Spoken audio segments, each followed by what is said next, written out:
Thank you, Neda.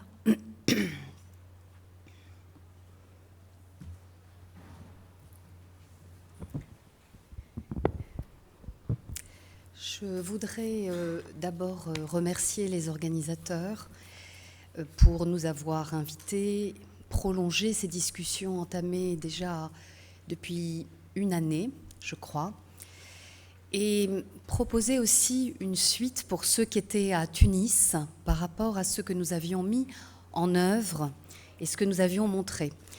Et aujourd'hui, on va voir un certain nombre d'actions qui ont été faites au Maroc grâce au gouvernement marocain d'une part et au GHF d'autre part. Alors, j'ai introduit avec des plans qui sont dessinés à la main, puisque j'ai eu la chance d'être dans l'école, une des dernières écoles d'architectes, où on apprenait encore à dessiner à la main pour ensuite passer dans la digitalisation. Le fait d'avoir eu ces deux approches automatiquement complémentaires sont, je pense, une immense chance pour ne pas perdre pied. Et vous verrez que dans tout ce que je vais vous montrer, on est dans la condition de la préhension du monde, de l'approche par le concret, de la matière. La digitalisation, c'est finalement quelque chose d'extrêmement évanescent, avec des outils, avec d'autres modes d'approche qui nous déconnectent du réel, qui nous déconnectent des gens et qui souvent nous séparent de la réalité du terrain. Vous verrez que, au contraire, avec les actions que je vous présente aujourd'hui, on va revenir à ce terrain-là. Et ce que je dois aussi introduire, c'est que j'utilise une méthode qui est la méthode à la planchette pour relever. Cette méthode à la planchette, c'est une façon de relever extrêmement archaïque que ensuite je combine avec le drone. On va voir, et dans les ateliers cet après-midi, David Guerry et Mehdi Bensid vous présentera ce qu'on a fait sur 5 sites de greniers collectifs avec GHF sur des igoudères. Alors, qu'est-ce qu'un agadir? Qu'est-ce qu'un igoudère? C'est un grenier collectif. C'est un lieu commun, un bien commun. Et ce bien commun, il est géré par une communauté, c'est-à-dire par toutes sortes de personnes, par toutes sortes d'intérêts. Donc, qu'on vienne faire sa digitalisation ou qu'on vienne faire sa restauration nécessite qu'on arrive à conjuguer toutes sortes de personnalités locales. On ne peut pas le faire sans avoir l'assentiment des gens, sans avoir à construire une relation avec ces personnes. Alors je dois vous dire que quand j'ai commencé en 2003 mes actions, je les ai faites avec mon propre argent parce que j'étais devant l'immense urgence qui était qu'il fallait sauver ce patrimoine extraordinaire que vous voyez. Et donc, j'avais un héritage et je l'ai entièrement dédié au sauvetage de ce grenier que vous voyez, que ensuite j'ai pu sauver encore avec l'État marocain, puis à la suite de pluie avec le GHF, on va voir les dernières images et un petit film, et avec aussi le Prince Claus à Amsterdam.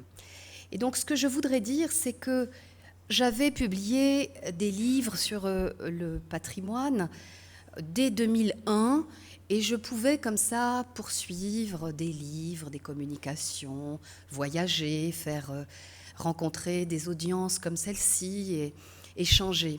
Mais au fond, éthiquement, qu'est-ce que j'apportais à ces communautés? Qu'est-ce que j'apportais à ces communautés qui m'avaient donné tout ce qu'elles avaient? Et la question du grenier collectif pose la question de notre rapport au monde.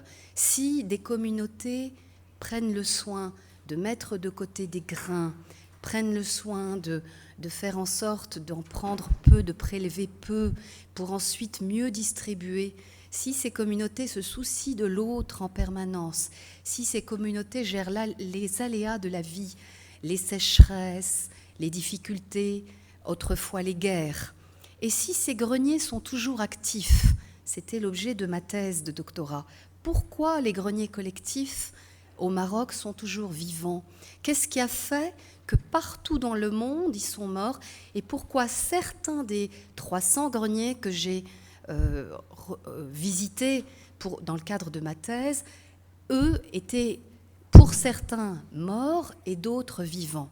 Et donc ces questions qui sont des questions éthiques de notre rapport finalement à notre propre pays, qu'est-ce qu'on lui apporte, qu'est-ce qu'on va donner, qu'est-ce qu'on a comme intelligence à échanger avec ces populations si démunies, si loin de tout.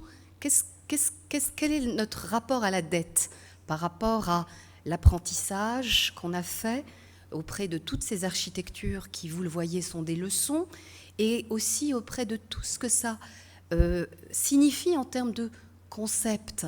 Je vous ai parlé de solidarité des groupes. Il y a toute la question aussi de la terre cultivée, des équilibres des écosystèmes, de la nature, du rapport au fait qu'il ne nous faille pas ponctionner. Et donc toutes ces questions qui touchent à l'écologie, au système, à la durabilité, elles sont vraiment au cœur de ces greniers collectifs. Donc me revenait sans cesse cette idée, qu'est-ce que je vais faire pour rendre? Et je vous présente là le projet que nous avons maintenant sur plusieurs années avec GHF et avec aussi l'État marocain, parce qu'on a la chance d'avoir un super préfet qui a été ensuite, qui a été avant le directeur d'un certain nombre, qui a été le directeur d'une agence de développement dans le Sud et qui aujourd'hui est à la tête de la région sur laquelle nous œuvrons et qui nous laisse toute latitude d'œuvrer ensemble. Car souvent ce qui s'oppose et ce qui fait que c'est plus simple de faire des études et toutes les arcanes, l'UNESCO pour parler de la plus grande, toutes nos arcanes, mais tous nos ministères sont remplis d'études. Mais l'action pour sauver cette civilisation, sauver ces façons de faire, et derrière ces façons de construire, sauver des modes d'être, ce fameux patrimoine intangible, si fragile. Il ne suffit pas de digitaliser, il ne suffit pas non plus de restaurer. C'est très bien, je suis très heureuse, je prends un immense plaisir à faire ce travail d'équipe avec mes maçons, mais c'est juste une façon de voir venir. On va gagner combien? 10 ans? 20 ans? Et si j'arrive à former ces générations, peut-être 30 ans, 40 ans, mais après, il faut que ça perdure. Et donc, aujourd'hui, vous voyez les actions entreprises sur des sites extraordinaires.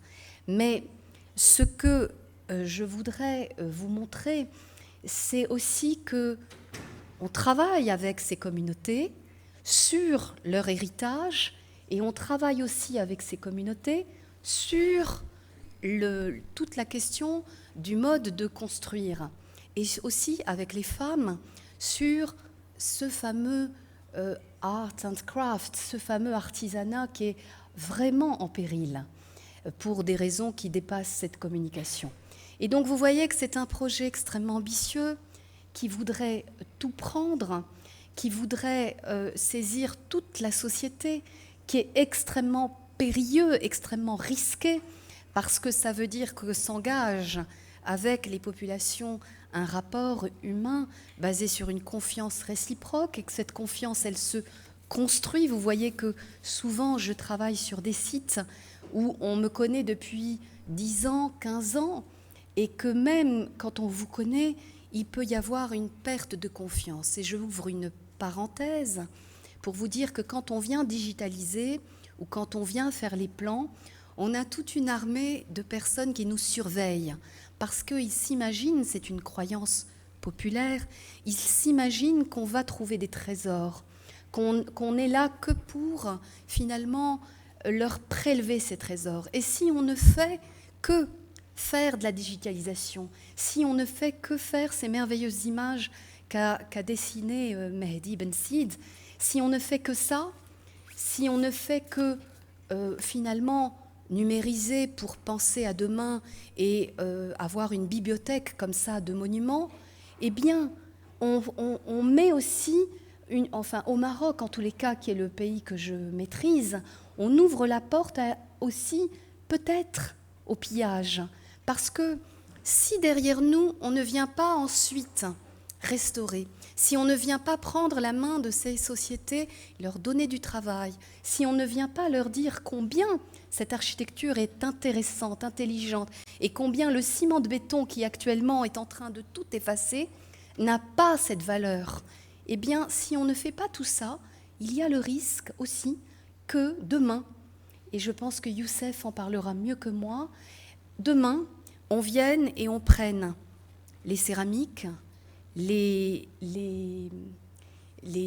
archives, il existe énormément d'archives dans ces greniers collectifs, les bijoux, tout ce qui fait aussi les portes, tout ce qui fait que ces monuments aussi ont une valeur en soi et qui fait que si on enlève ces éléments, si on arrache ces éléments, j'ai l'habitude de dire aux populations, mais le grenier, il sera borgne, on lui enlèvera une partie de son visage.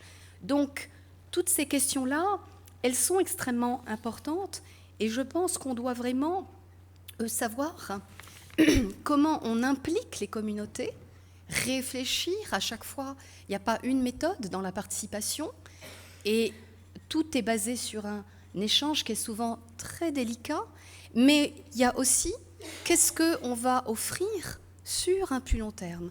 Et donc, dans l'ensemble des projets que nous menons aujourd'hui, outre le fait que, bien sûr, on essaie de documenter le mieux possible et on fait tout ce qu'il faut à ce niveau-là, il y a aussi le souci de ce qu'on appelle en architecture la reconversion, mais qui est facile à dire et qui est tellement difficile dans des régions comme ça, rurales, qui est tellement difficile, la reconversion, à mettre en œuvre si on a le respect de ces sites. Donc, la digitalisation va nous aider à formaliser, à rendre fiers, à montrer, à expliquer, à donner le vertige aux populations qui tout à coup voient le monument sous un jour qu'elles n'avaient jamais vu. Et nous-mêmes, architectes, on est dans cette une expérience d'une totalité qui est extraordinaire. Mais en plus de cela, on devra avec eux construire un certain nombre de choses. Et je vais commencer à conclure pour vous dire que je vais aller un peu plus vite parce qu'on a bien compris comment tout ceci se fait. Je vais commencer à conclure en disant que j'ai commencé par vous dire que c'était des architectures, des biens communs, que c'était des architectures collectives qui rassemblaient des dizaines de propriétaires et que finalement, notre objectif de la préservation, il était un objectif d'une préservation totale, qui était celle d'une culture qui, pour souvent, m'est familière, mais peut m'être étrangère. Et donc, c'est extrêmement délicat que d'œuvrer pour aider en étant un pied dedans, un pied à l'extérieur, et que c'est aussi pour ça qu'on y parvient, mais qu'on doit le faire le mieux possible du monde. Et qu'en même temps, comme ce sont des architectures construites en matériaux locaux, elles posent des tas de difficultés d'ordre technique, d'ordre aussi écologique. Pour vous donner un exemple très concret, quand nous refaisons la poutraison, quand nous refaisons tout ce qui concerne la charpente, nous faisons toujours très attention de planter ou de choisir les arbres qui ne viendront pas prélever. Et donc, pour conclure, je dirais que cette réalisation d'esquisses faites à la main, comme vous avez vu au départ, est une modalité essentielle pour que les équipes s'approprient la complexité de ces monuments qui ont une histoire très longue et qui ont aussi une très grande complexité de la mise en œuvre, mais que la digitalisation sans l'action ne sert à rien, que la digitalisation sans la formation ne sert aussi à rien, une restauration sans former les jeunes équipes ne sert à rien, et que donc au fond, on peut faire, si vous voulez, tous ces efforts, mais que notre profond objectif, c'est de faire en sorte que, oui, il ne faut pas s'opposer aux techniques de diagnostic, mais les combiner afin d'assurer la plus grande durabilité de ces bâtiments. Et ces outils de diagnostic technique ne doivent pas occulter l'objectif principal, qui est de sauver des sites pour les redonner à un nouvel usage, à inventer avec ces populations. Et ça fera certainement l'objet de la prochaine conférence, l'année prochaine, quand on réussira peut-être à inventer pour chacun de ces sites ce qu'on a commencé à discuter avec les populations, c'est-à-dire une banque de semences, un lieu pour les femmes, un lieu aussi pour être dans un tourisme intelligent, etc., etc. Je vous remercie et je suis plus à l'aise en français et je remercie nos traductrices.